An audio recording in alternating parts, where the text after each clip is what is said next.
Most dentist owners, they're often disappointed because those leaders are not growing their people. How does a leader create a positive, accountable culture? Accountability isn't about not making mistakes. If people are growing, they're experimenting. You're going to make a few mistakes. We're not accepting less than quality, but we are allowing for people to grow. What is a courageous conversation? Why is it important for people to master them? Courageous conversations are the final conversations in what we call the leadership conversation trifecta. There is no place for raising your voice, yelling, screaming, calling names. There is none of that. Actually, it will get you in a negative position, if not sued. But I can't do this myself. I need your help. Is there anything wrong with saying anything like that? Well, are you a dentist who's striving to build a more thriving, profitable practice without feeling overwhelmed by the numbers? Hey, good news. There is a better way. The Academy of Dental CPA member firms know dentistry. In fact, it's all they do. Our members are experienced CPA firms who specialize exclusively in serving dentists across every stage of ownership. From startups to acquisitions, to optimizing associate income, to advanced tax strategy, practice growth, and transitions, we're here to support your financial success. When you work with an ADCPA member, you get more than a tax preparer. You get a strategic partner, someone who understands dental industry benchmarks, overhead management, collections, dental insurance, compensation models, and all the unique business challenges you face every single day. We bring clarity to the business side of dentistry. While you focus on clinical excellence, we ensure your financial foundation remains strong with advisory that turns data into confident decisions. Join over 11,000 dentists nationwide who have a financial expert in their corner. Visit adcpa.org to find a trusted dental CPA near you. That's adcpa.org, because your numbers should work as hard as you do.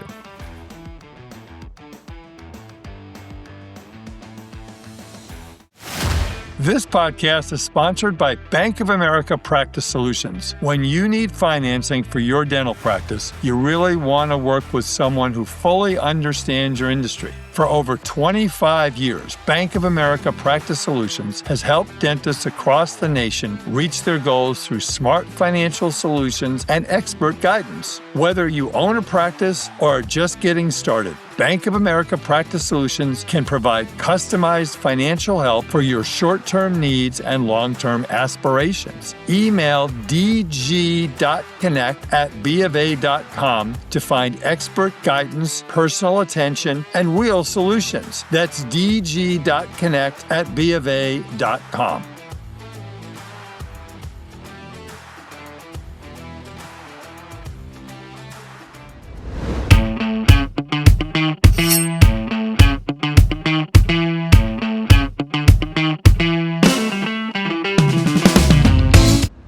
And hello, everyone, and welcome to another edition of the Art of Dental Finance and Management podcast with Art Wiederman. I'm your host, Art Wiederman. Thank you for joining us today. I want to remind everybody to like us on all the social media outlets, like us on Facebook, like us on Instagram, like us on YouTube, like us with your family, like us with your friends, like us with whoever you like, but just please like us. We really appreciate it. I want to share that today's episode is sponsored by Bank of America Practice Solutions. It's sponsored by the Academy of Dental CPAs, which is this podcast is the official podcast of the Academy of Dental CPAs, and it is sponsored by Interview. And today, my guest is one of my dear friends in dentistry and just one of the really, really classy, outstanding humans that I get to interact with. For years, I've taught people about, their numbers and their accounting as a dental CPA, but I would always talk to them about their practices. And I would say, doctors, do not, when you go to a dental convention, do not go to courses on occlusion or TMJ. You know about all of that.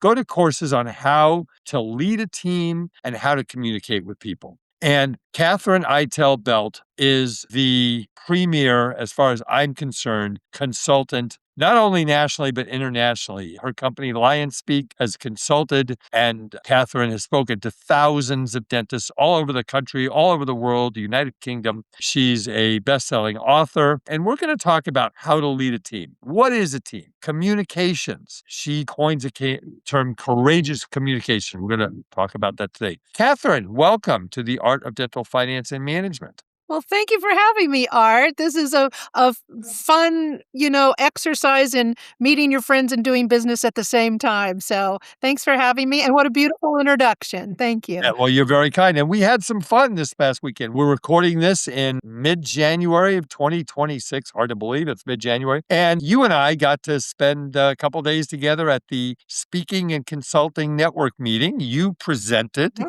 And it was funny. I was putting together this whole list of questions. I'm thinking, wait a minute, I'm going to see Katherine present. I just need to listen to her, and she's going to give me my outline, which is what you pretty much did. But Aw. isn't that a great group that we're a part of? It really is. I'm a founding member and they're celebrating 30 years this summer. So, I love that organization and I'm, excited to be involved still to this day. It's been a great help to my career. Yeah. Yeah. And I understand that you have a new book coming out.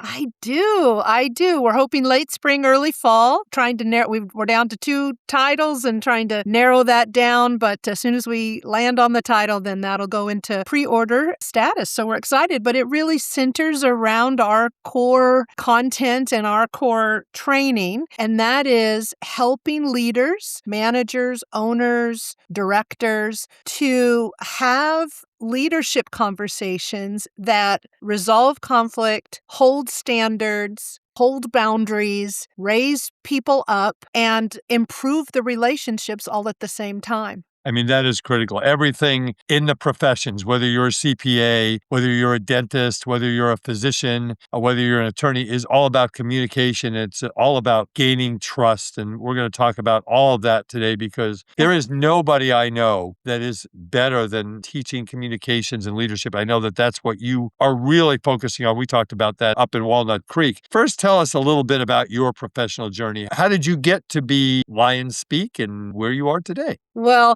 I'll give you the short version, but I think it's very applicable to what we're going to talk about. I started as a chairside dental assistant. I wasn't very good, and I didn't love dentistry at all. I didn't like dentistry. It was just a job at 19 to put gas in my little Chevette and figure out what I was going to do with my life. And the doctor I was working for after some months was kind of fed up with this sort of underproducing young woman. And so he took me aside one night and had what I would look back on to be my first courageous conversation. And, he would tell you today he's not a great leader, but I'll tell you he surely led me. And really the elements of that conversation are what we teach today. He took responsibility for the breakdown in our relationship. He invited me into a bigger, better story. He told me he had zero doubt that I could do it and that he wanted me to do it. What he couldn't answer was whether I wanted to do it and whether I would. And so he sent me home with my final paycheck and told me that my job was done. He was no longer going to work with dental assistants ever again in his career. And so he was essentially, quote unquote, laying me off. What he also followed up with was that starting the next morning, he would be interviewing for a new position. And the new position, he had a new title, new pay scale, new job description, and he called it a dental colleague. He said, I want dental colleagues on the other side of the chair. Dental colleague. Yeah.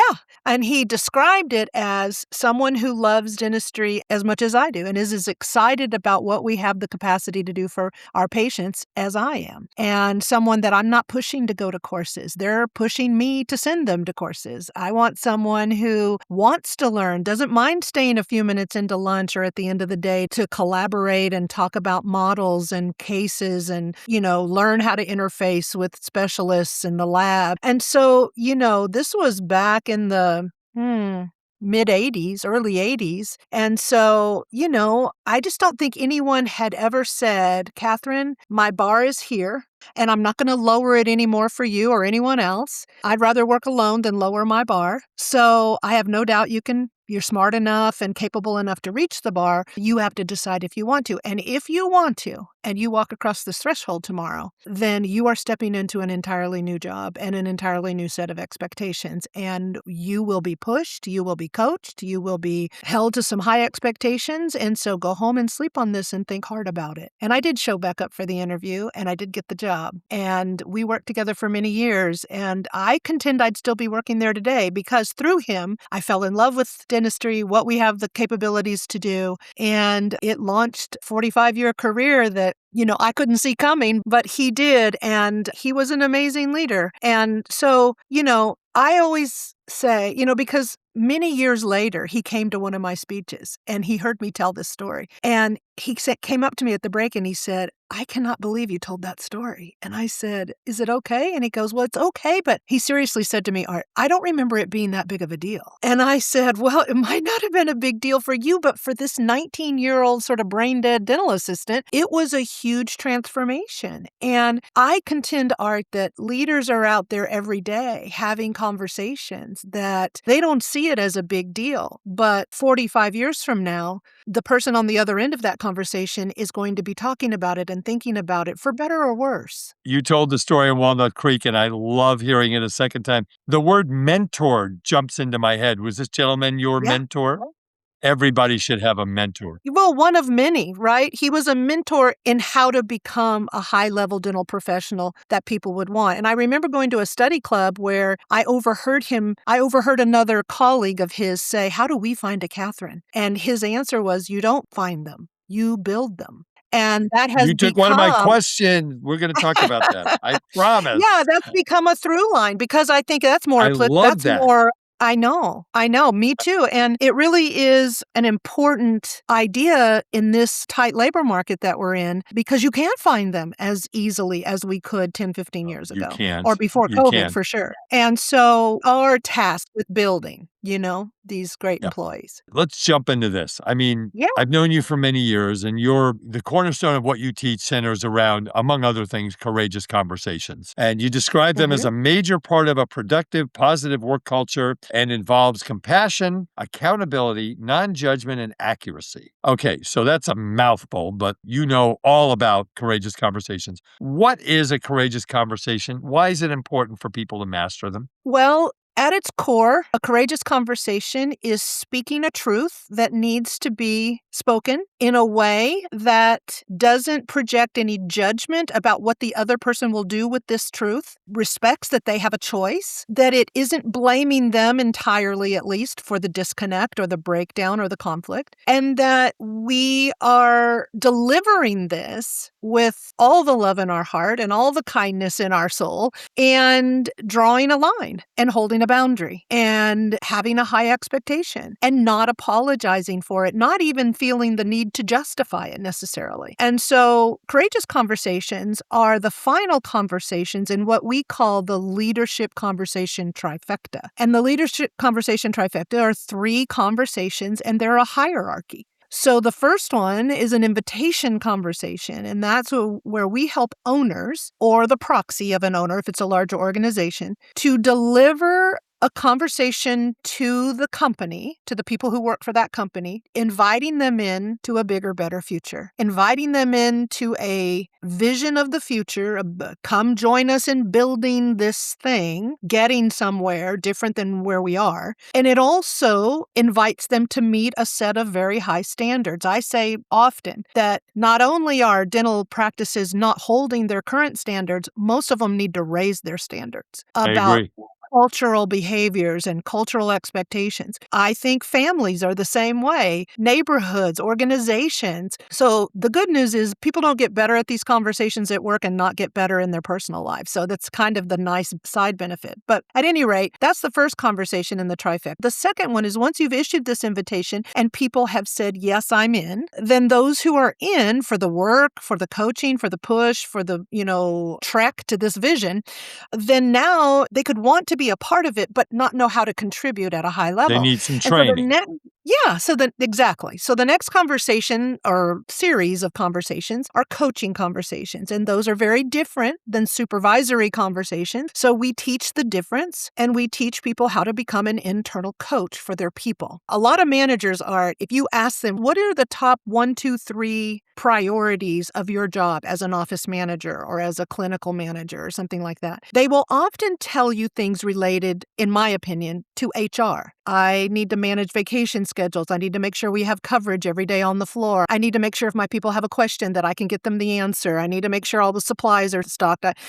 They're these very tactical HR related kinds of things. And I couldn't disagree more. There are people who need to be in charge of those things, but you can train a low-level person to do those kinds of things. If you want to pay someone to be a manager, a leader, then train them to coach. Because what most dentist owners are disappointed, and even practice administrators or practice managers that have maybe there's a clinical lead and a hygiene lead and they're often disappointed because those leaders are not growing their people. They're just making sure their people show up and that there's coverage. They're not growing them. And so that's a very different objective for a position than just managing or supervising. And Catherine, it doesn't mean that they have bad people. It just No. means that nobody, when you go to college, you take science classes and you take math classes and you take history classes. You don't generally take leadership or communication classes and how to work in a business and how to talk to people. And I think it's as well as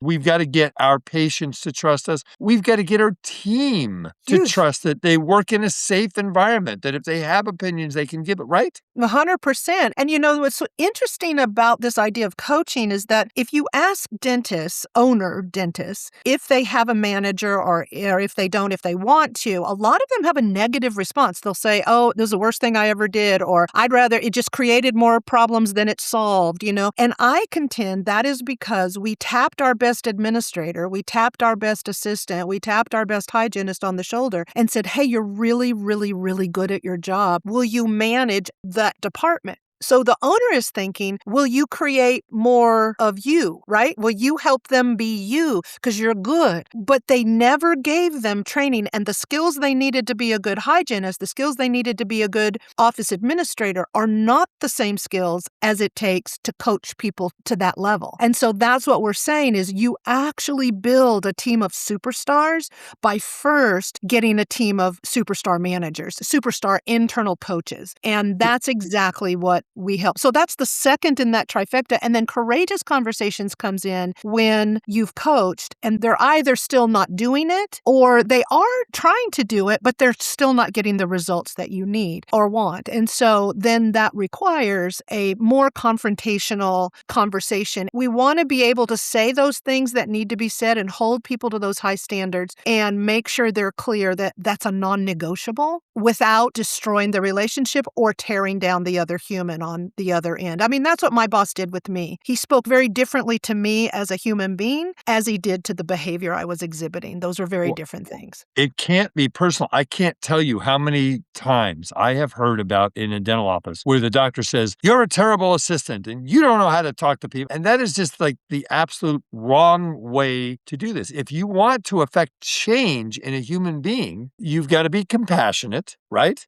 And you've got to be understanding, and you've got to say, these are the expectations that we have of you in our practice, and these are some of the things we'd like to have you work on. Let's talk about them, right? Not instead of how many doctors have you heard that yell and scream, and they have to be right, and that destroys a team, right? It does. I want to be clear, though. There is no place for raising your voice, yelling, screaming, calling names. There is none of that. That will get you nowhere. Actually, it will get you in a negative position, right? If not sued.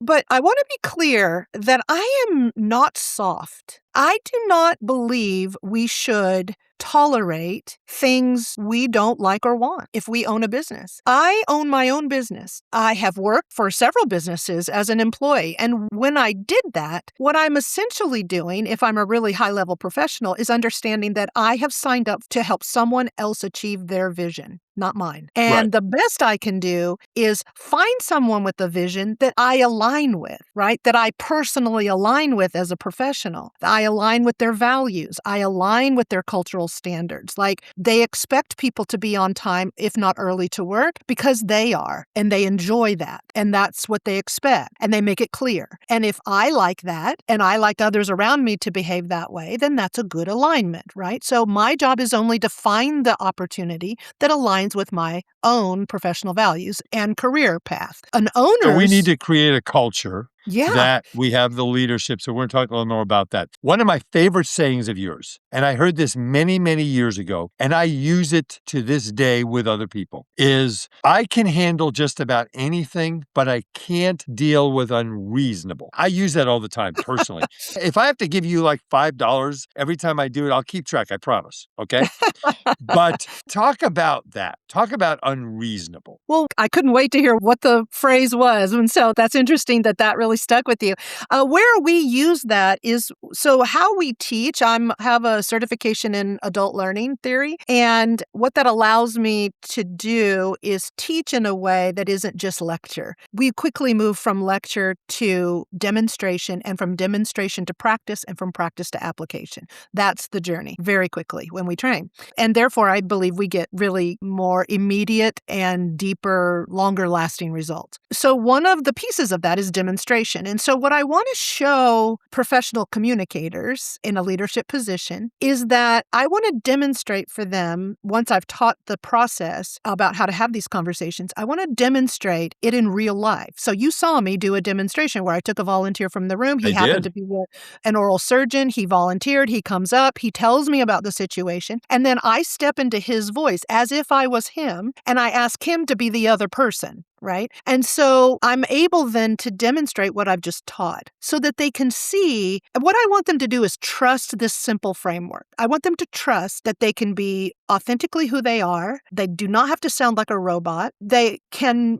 be truthful about their request or about resolving this conflict. Conflict, yeah. Be truthful about it. They can also be kind, and they can still hold their ground. And I want to show that. So I demonstrated it. But to make sure the demonstrations went well, that's where I first used that line, was to say to the person, to this oral surgeon, you can act however you think this person would act. I don't want you to be super nice to me. I want you to be real. If you think that other person would be passive aggressive, then be a little passive aggressive. If you think they would be negative, then be a little negative. Be negative Nelly. If you think they're going to be defensive, then be defensive, right? Because I want the audience and this person to see that my framework will help them regardless of how this person shows up. But there is one thing the framework will not help you with, and that is if the person is absolutely unreasonable. If people are unreasonable on the freeway, at work, at home, around your dinner table, there is no courageous conversation framework that's going to save that conversation, right? An unreasonable person. A person wouldn't give you a reasonable answer even if they had a little attitude, right? Right. So I don't mind attitude. I can ignore it. I can address it. I can do things with it. But if someone just says, nope, not doing it. Nope, not doing it. Nope,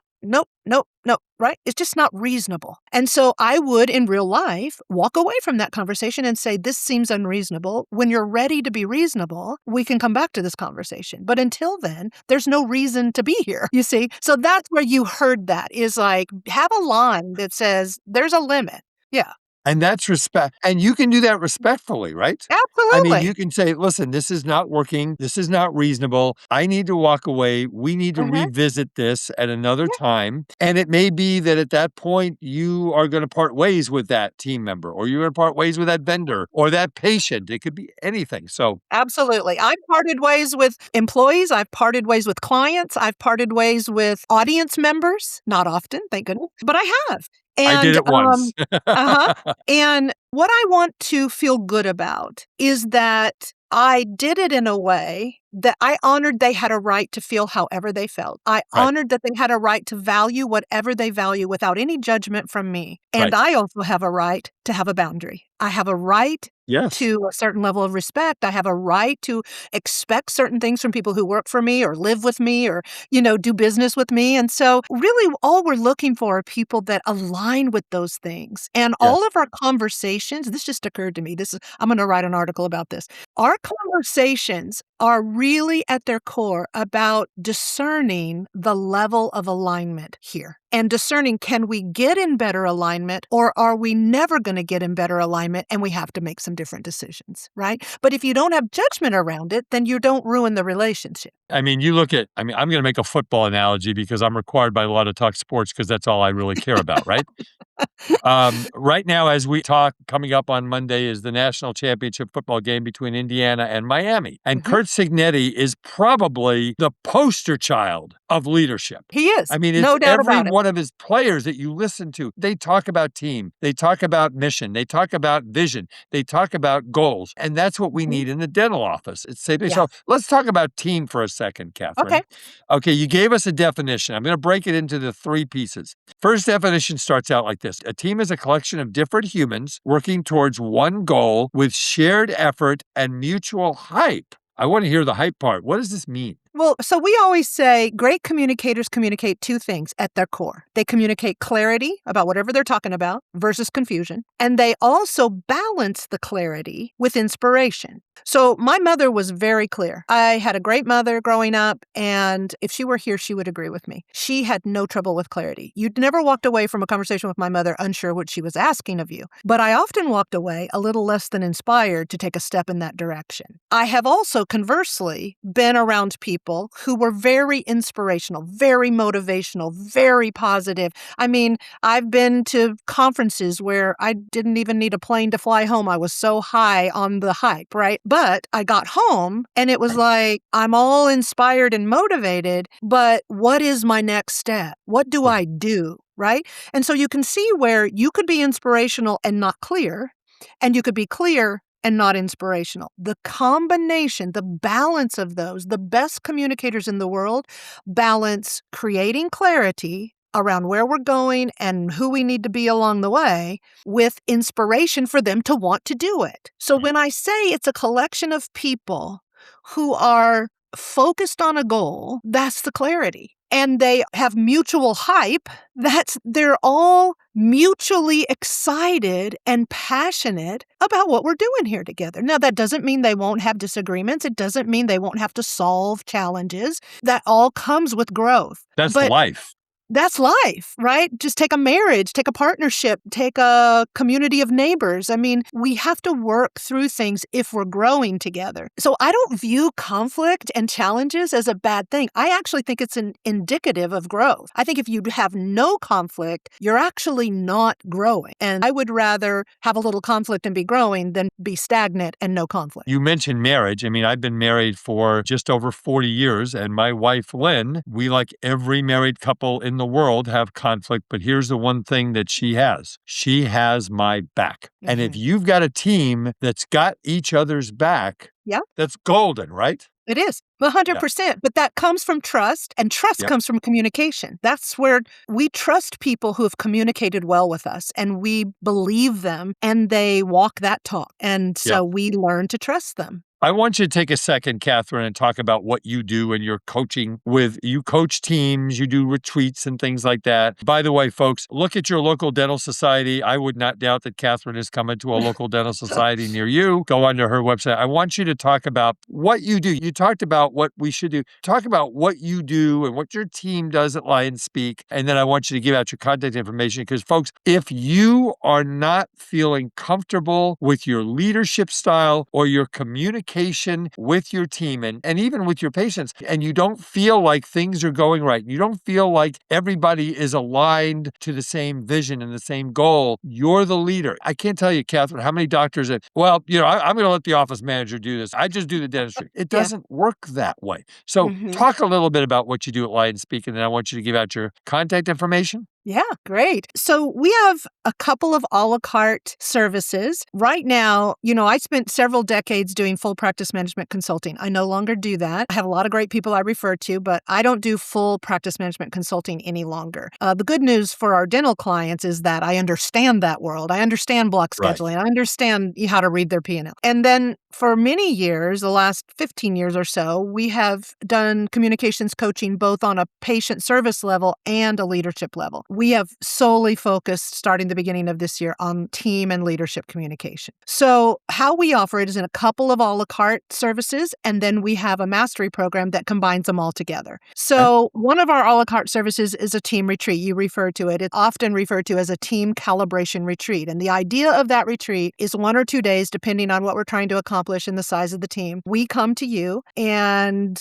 pick a location in your vicinity where our goal is to help the team calibrate itself to the leader's future vision. And when I say vision, I mean specifically what are we building? We get granular on that. And then align with their cultural standards. What are the cultural expectations for behavior? How we communicate, how we show up, how we look, how we act, how we speak, all of those things. So that package includes time with the owner, as you would expect, virtually, to get them clear on those things, to create the documents that we need. And then we come in and facilitate their presentation of that and the team's alignment with it. It is a remarkable couple of days. It is remarkable. And we have clients that do those retreats with us year after year after year. They do it every year, and we come and facilitate that with their team. Doctors, I will tell you, I probably get 5 to 10 solicitations every week or 2 weeks of people who want to be on this podcast, and I am very, very, very picky. And I have known Katherine for 20, 30, I don't know. I've known everybody forever, but I've known Katherine a long time. And I just know that what she teaches will change your practice. And again, I don't have to sell her. She's nationally known name. But Katherine, if someone is interested in talking to you about what you do, what's the best way to get a hold of you? Well, I'll give you my contact information. I'm also going to give you a little code that if someone wants to join our second a la carte option, which is our Leadership Academy. It's a virtual academy. We teach 12 lessons over 12 months. We have a new cohort. We limit it to 20 professionals in each cohort. We have a new cohort starting in April 7th. And that teaches those 3 conversations plus a lot more. Onboarding, how to run meetings professionally, how to train your people, all of those things. It's an amazing curriculum, and we love the Leadership Academy. So if anybody's interested, they can go to lionspeak.net, not .com, lionspeak.net/academy. And if you use the code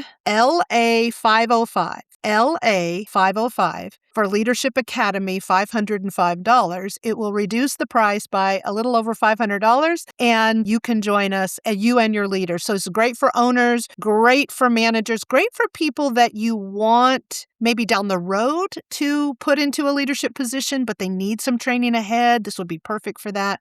And then if anybody's interested, we have a leadership mastery that combines both the academy and it includes a retreat as well. We have a lot of clients that just opt for leadership mastery. So we'd love to do that. And Art, on our website, people can subscribe to our Monday morning stretch. I've been writing that article every week, every Monday morning for the last 23 years. I love that Monday morning stretch. Yeah. As opposed to Monday morning quarterback. Complimentary, and we'd love to have you join us. We have over 10,000 subscribers, and we always generate great conversations between us about, whatever I'm writing about. So. All right, let's get back to, I got so much to talk to you about in so little time. Second part of team. I mentioned this earlier. A team has your back, makes your wins sweeter and your struggles lighter. Talk about that. Well, don't they? I mean, a great team is going to celebrate well together, but they're also going to make those struggles lighter. Meaning, if someone brings up something, we're not brushing over it. A new team I worked with at the end of last year, in their meeting, someone would say, well, what about this? Or this didn't work well last month, or, and here's what I think we should do about it. And someone else would say, well, that's never going to work here. We tried that before. And then they would drop it. And what ended up happening over time is there was tons of underlying resentment, tons of unwillingness to create or find a creative solution and contribute that. And so we had to go in and correct that culture and create some trust and safety in there so that people felt not only safe to bring up some ideas or challenges, but also that they had a structure for how to do it so that we actually got somewhere with it. Yeah. So important. Yeah. So that's what that really means. And also, Katherine, this process that you go through with teams and helping them to create this culture and to create this environment, it tends to weed out the people that are just not on board, doesn't it? It does. It doesn't mean you'll never have to let someone go and Right. part ways. But if you follow this leadership conversation trifecta, most people that aren't in alignment opt out. They deselect themselves most of the time because most people who aren't in alignment don't want the pressure. They don't, Right. because when you're coaching someone in our clients, every single employee is always and forever in an active coaching agreement with their manager. Always and forever. So when they master something, then the next question is, what's next? What's next? What's next for you? What else do you want to get better at? They get And excited. there's always something that we're coaching them on because I love it. when would growth ever stop, right? So, I mean, they deselect if they don't want that ongoing conversation about the same things. They deselect. So, Okay, last part of team. This is my favorite. Finally, it's unity, trust, collaboration, and sometimes inside jokes and coffee-fueled brainstorming sessions that feel like magic. Now, I've heard coffee has many benefits, but I didn't know team building was one of them, you know? So yeah, talk well, about unity, talk about all these things, but how do they put a bow on this team thing? yeah, I mean, I want to make sure that teams are having fun. Fun is not our primary goal of our work, but the younger generation, boomers were a little different. I'm a boomer, I can say that. Boomers are a little different. We didn't expect work to fulfill needs like fun and joy and, it was get the paycheck, get the watch, and then go home and have your fun. But the younger generations, like it or not, younger than the boomers, don't want work-life balance. They don't even want to talk about that term. They don't want to balance two lives. They don't want to have two lives. They want one life. They Right. want one life that feels as good to go to work as it does to come home, right? That feels as good to come off of vacation as to go to vacation. And so Right. they're searching. They don't know quite how to create it, but they're searching for companies that are interested in having work fulfilling, interesting, collaborative, and fun, and really impactful. And there are ways to create that culture, and it isn't as hard as most people think. And so, luckily, if you make environments more fun and satisfying for your employees, it also gets that way for you as an owner and as a manager. And so, imagine I just spoke to a potentially new client yesterday, and she said, I'm managing all of these. She's got 15 on her team. She wants to grow. She can't imagine adding more to her plate. And I asked her if she had considered a leadership level, and she goes, that just seems like so much more work. And I said, well, what if I told you that there was a way to do it where it wasn't more work, it was a different way to work, and that someone else could get those people trained and coached up so that then all you have to manage are those managers. The only people you have to manage are those managers. Those managers are capable of growing and managing everyone else that reports to them. She said, my life would be amazing. This episode is brought to you by Bank of America Practice Solutions. If you are thinking about starting or growing your dental practice, we would love to help you take the next step. Email us at dg.connect@bofa.com, and we will send you a free business plan template that is perfect for starting the conversation about your future practice. Bank of America Practice Solutions has the expertise, the resources, and the support for your success. Don't wait. Email dg.connect@bofa.com today.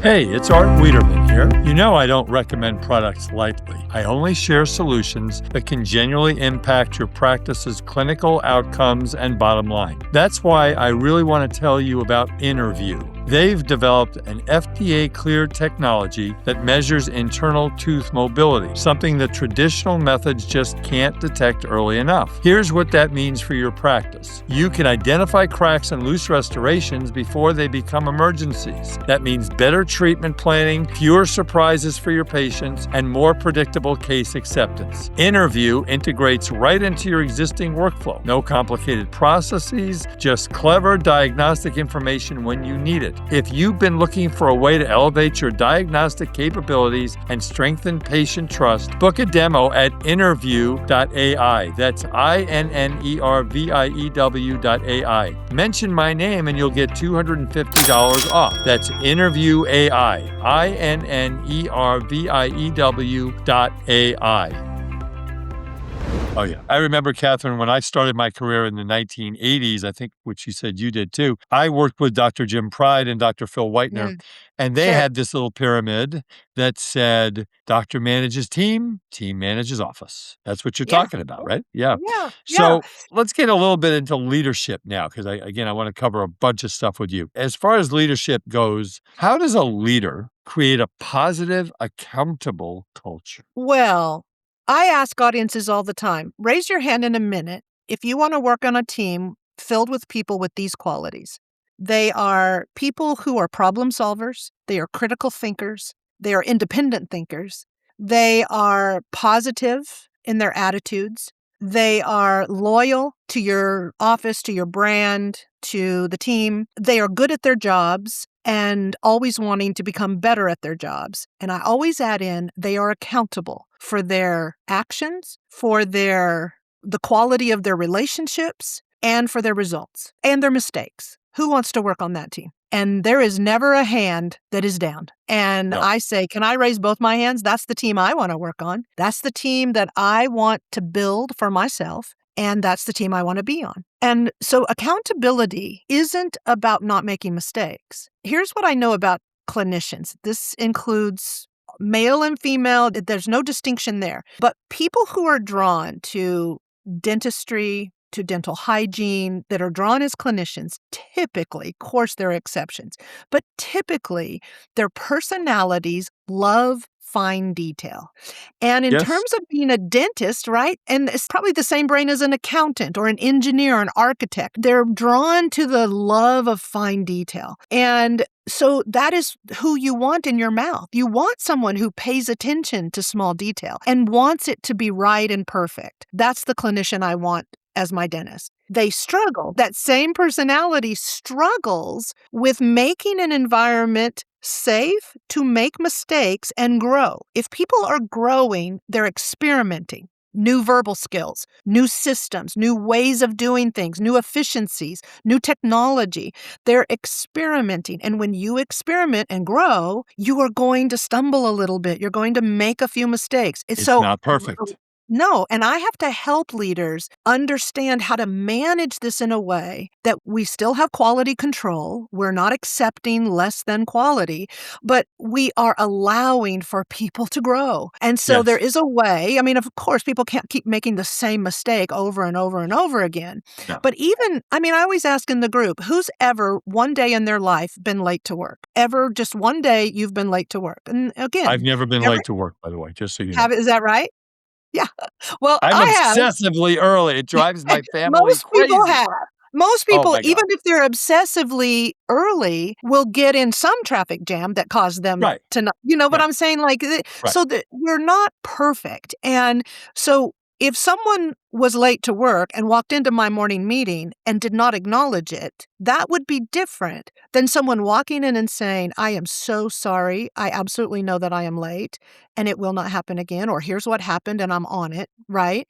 And they are on it and they do fix it. And I'm going to say, okay, I'm going to give a nod to the humanness that just walked in my room. What I'm not going to do is give the same nod day after day after day after day and resent them and blame them. If you are tolerating bad behavior and behavior that goes against what you are wanting, that's not anything about the other person. That's all about the leader, their That's on you. inability or unwillingness. And I understand the inability and unwillingness. If a conversation that we've had in the past doesn't go well multiple times, we stop having that conversation. So I'm suggesting that maybe that didn't go well in the past for you because you didn't have a good framework. And it is absolutely learnable. It is learnable. On a high level, and maybe this is redundant, how do leaders think and how do they speak? I don't Well, know if we've covered that yet or not. I kind of don't think so. covered speaking, I think. I mean, I haven't given my Yeah. framework, but, they Sure, find sure, the sure, sure. frameworks that work and they trust those frameworks and they use them. And they should be simple because I'm going to tell you, in conflict, you don't need 17 steps to solve this issue. You'll be lucky if you remember my 4-step process. Right. So when emotions are high, it's hard to, complexity is not your friend. But let's talk about how leaders speak. We divide our program into mindset, skill set, and tool set. So always we start with mindset. And I often sort of humorously say, you're going to think the next hour, you're going to scratch your head and say, did I sign up for a leadership program or did I sign up for personal growth? Because this is getting ready to sound like a personal growth seminar. Because guess what? It is. It is. Leadership is an inside out job. You can't hold someone to a place you've never been. You can't inspire them to a place you've never been inspired to. So we have to have agency over our emotional reactions. We have to have the ability to control our responses. We have to show, when my boss met with me, he said, the very first thing I want to do is apologize to you because I have actually been frustrated with our relationship and the quality of our relationship as a dentist and assistant for quite some time. And I have told everybody. I've taken it home to my wife over the dinner table multiple times. I have talked to other people on this team. I have taken it to my colleagues at the study club and complained about it. But the one person I haven't talked to was you because I didn't know how to do it, because I don't want to lose you, but I can't work another day like this. And so he was basically modeling for me the behavior he wanted me to do. He wanted me to step up. He wanted me to take responsibility for my results and my shortcomings and my lack of commitment and my lack of growth. And to do that, I don't know that he was strategic about it, but we help people be strategic about what piece of this could you take responsibility for. Now, it might not be the whole thing. You're not the one that's late to work, but Right. have you tolerated them being late to work for the last month and not said something? Well, own that piece. Say, you know what? The very first time you were late was a problem for me. But I didn't speak up. And I want you to know that I get that you're not a mind reader. And I get that it's my responsibility to make sure that everyone is clear the standards that you've signed up for if you continue to work here. And I want you to continue to work here. And if you do, and it works for you, these love are the this. standards that you have to meet. So mindset is everything. I also remember, Catherine, because I led a team for 33 years as a CPA. We had 10 people and they all looked to me. And Sure. I always like to use the term, folks, here's my plan, but I can't do this myself. I need your help. Is there Mhm. anything wrong with saying anything like that? No, not at all. I mean, people want us to be transparent, real, and vulnerable. What they don't want is lack of clarity, right? So I say to my owners all the time, because the one part of the retreat we can't do and won't do is the presentation of this future vision and the presentation of the values. We're not the owner of the business, so that Right. needs to come from the owner. But we support and coach the owner prior to that. So when they get there, they're ready. They feel strong, they feel ready, they feel equipped to do it. And I tell them all the time, you're going to lay out this vision. You don't have to know how you'll get there. And you can say that to the team. I'm not exactly sure. We're going to create a strategic plan. We are very open to your ideas. Here's what we're not open to. We're going here. I'm going here. I own this business. I want to do more implants and I don't want to see kids under 12. I want to be off of insurance or I want more insurance. I want to have an associate and I want to work 3 days a week. I'm not asking you. Yeah. You don't own the business. Right. I'm telling you this is what I want. Now, how we're going to get there, that is up for discussion, right? And I'm Okay. very interested in your ideas and I absolutely will need your support and your buy-in. And Yeah. anybody who remains on our team, that will be the litmus test is, do you buy in to helping us get there, right? And I may, as the leader, Catherine, say, I want your ideas, but I think it needs to be clear that I may not take every one of your ideas and Of implement course. them because I'm I'm the going to leader. tell you, Art, that my team would tell you that's how I operate. When we have a meeting, which we do once a month, and I meet with my business manager every week. And when we meet, I absolutely know with 100% certainty, they would say the way Katherine leads us is she decides the direction. And then she asks us for input. And we feel safe to say, I think that's the wrong plan, Katherine. I think that's the wrong idea. And here's why. Because I'll say, tell me more. Tell me why. And they'll tell me. And I'll say, well, what would you do? Well, I would do this. I think this. Or this was what I would tweak. Or I wouldn't go that direction at all. And they know that I will hear them out. I will be curious. I will ask questions. I will really explore it. And I might even say, I want a day to think about that. and then I will come back. My job is to take all of that, make a decision, and most of the time I make the right decision. But sometimes I've had to come back months later and say, you know what, you were right. You were right. And that's part of running a Right? business is Yeah. there is no business owner in the world who can get up and truly say, I've never made a mistake. I've never made a bad Mistake. call. There's Yeah, no yeah. way. Okay, I got a And couple I more things. believe that Oh, really go ahead. about vision. Like I had a vision 25 years ago to be a consultant that I reached a point where I was like, I don't want to be a full practice management consultant anymore. There's one slice of this I love the most. Can I do that full time? Right. And so we did for 15 years, we did full communication, patience, and team. And then 15 years later, I'm like, you know what? What I really love is just this mini slice. And Right. so, I'm 65. So, for the next 15 years, I'm going to go this route. And so our visions for our companies change over time. You learn a new piece of Yes. technology. You do something and you're like, wow, I thought I was going to love mentoring a bunch of associates, but it's really a headache for me, right? Or whatever it is. And so it's okay to change your mind. And that's why we recommend that leaders have this retreat with their team a minimum of once a year. And sometimes you might have 5 of them, 5 years in a row that you say, yep, nothing's changed and keep going. Nothing's changed in the vision. But all of a sudden, COVID, right? And suddenly now we're like, oh, well, now we're thinking differently about what we want to do and how we want to spend the next 10 years. I had a vision. My vision was I wanted to be a professional golfer and win the Masters. That vision went away very quickly. Mm-hmm. Yeah. I'm just kidding. But anyway, one or two more things. As human beings, Katherine, you and I both know that lots of people are conflict adverse. I am. I'm getting better. I'm 66. I'm getting better. It's a struggle. Talk about making agreements with team members and what happens when an agreement is broken. That's a big one. Yeah. I've heard it said that all upsets, all conflict and upsets are boiled down to one of two things. Either there was never an agreement and there needed to be, and we need to create one, or there was an agreement and someone broke it. So if you think about the conflicts in your life and work, it is likely it will fall into one of those categories. Either you didn't have an agreement and you need one, or you did and someone broke it and you need to discuss. Are we going to keep that agreement? Are we adjusting that agreement? Can we recommit to that agreement? What do you need to recommit to it? Or are we not and we're going to part ways? What is it? And so the time you arrive to work is an agreement. But what's so interesting? We have a framework that are the 4 reasons why people don't do what we want them to do. And the first reason that people don't do what we want them to do is they aren't clear. We always think we're clear. So I will ask, that doesn't mean it happened.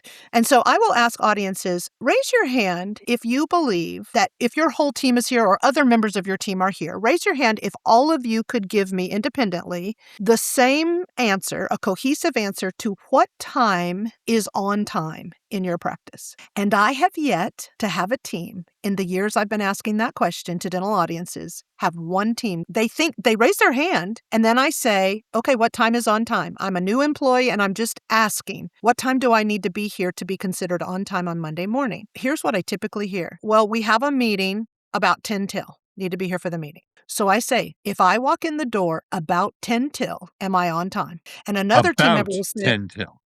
Yeah. Another team member will say, no, it's not 10 till, it's a quarter till. And someone will say, we've never met at a quarter till. And then that person will say, well, that's because no one's here at a quarter till, right?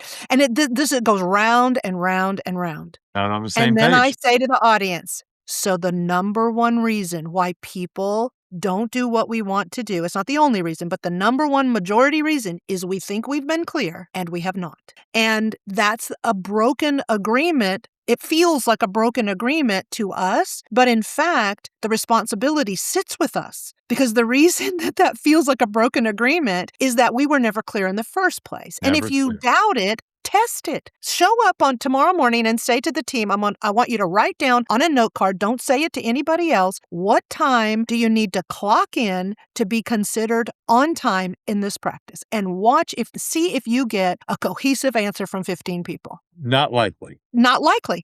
And so what that gives us is an opportunity to explore how can we be more clear? How can we test our clarity? And how can we do that? So when people break agreements, I always say, let's go back and check the first 3 boxes on the 4 reasons, because the first 3 boxes are, were they clear? Were they trained and supported? And are they capable? Are they intellectually capable, emotionally capable, physically capable? And if you can check all those boxes, yes, I was clear because they repeated it back to me and they were right. Yes, they're trained because I observed them doing it and I know they know where to document that in the chart, right? And yes, I know that they're smart enough to do it and they're physically capable to do it. And they're still not doing it, it would be the fourth one. The fourth one is they're not willing. That's not a good one. That's not a good one. And that's on them, right? But what I find, Art, is we go to the fourth one before we ever check the first three with have to do with us. Does that make sense? Yeah, it makes total sense. Those are some of the things we teach. I love this. Last thing I want your comment on, and then we'll put a bow on this. When I ran my business, I have always learned that I can teach skills. I can teach someone how to do bookkeeping. I can teach someone how to prepare a tax return, but I hire attitude. What do you think about that? Well, hiring's an interesting topic right now because we're in a tight labor market. And the predictions, as you saw from our friend Kevin Yes. Henry, are pretty abysmal for the next 10 years, certainly for Yep. the next 5. And not only is the employment pool shrinking, but those that are in the pool are going to be demanding higher and higher salaries. So get ready, Fortunately, dentists and employers in general, but particularly dentists and dental managers, you will be paying more. Kevin says it's not a possibility, it's a probability. yes. And so retention is everything. And what we know from these younger generational workers is that culture is everything to them. Now, you might not think it's that important, but I'm telling you,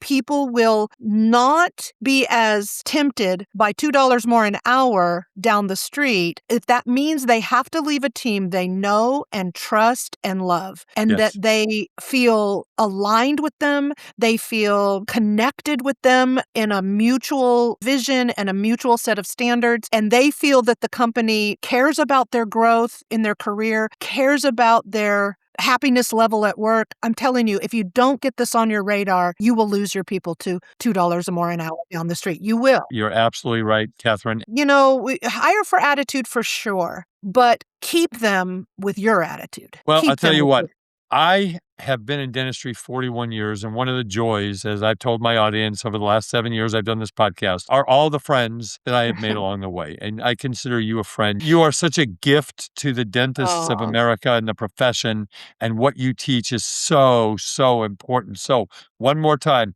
doctors, if you are having communication issues, if you're struggling with what a team is, if you're struggling with your culture and your practice, give this nice lady a call. Katherine, how do they get a hold of you? Yeah, going to the website's a great way, lionspeak.net. You can send an email to info@lionspeak.net, and we will get right back to you and see how we can help you. And then again, you can see where the Leadership Academy and the retreats and all of that are right there on the website. So we'd love to help you. If you want to call, old-fashioned 800-595-7060, 800-595-7060. And Art, I'm going to send you a download for the 4 reasons that you can put into the show notes so that people can Oh, have yes. that. I think I'll that make might sure be that they helpful. get that. Yeah. I would love that. Yeah. That'd be wonderful. But if they miss it and you want to shoot us an email and ask for those resources, we're happy to share them. No, that's fantastic. Katherine, stay with me as I take the podcast out. First of all, folks, thank you for the honor and the privilege of your time. Please be sure to check us out and like us on Facebook and Instagram and TikTok and YouTube. We have a YouTube channel. This is all so much fun for me. And the thing that I love most about it is I'm giving back to the profession that allowed me to have a career for 41 years. I want to thank my wonderful sponsors, Bank of America Practice Solutions, my home team, the Academy of Dental CPAs. I helped form that group 25 years ago. It's our 25th anniversary. This is the official podcast of the ADCPA and interview. Again, please like us. Thank you for watching. And that is it for this episode of the Art of Dental Finance and Management podcast with Art Wiederman, CPA. And we'll see you next time. Bye-bye.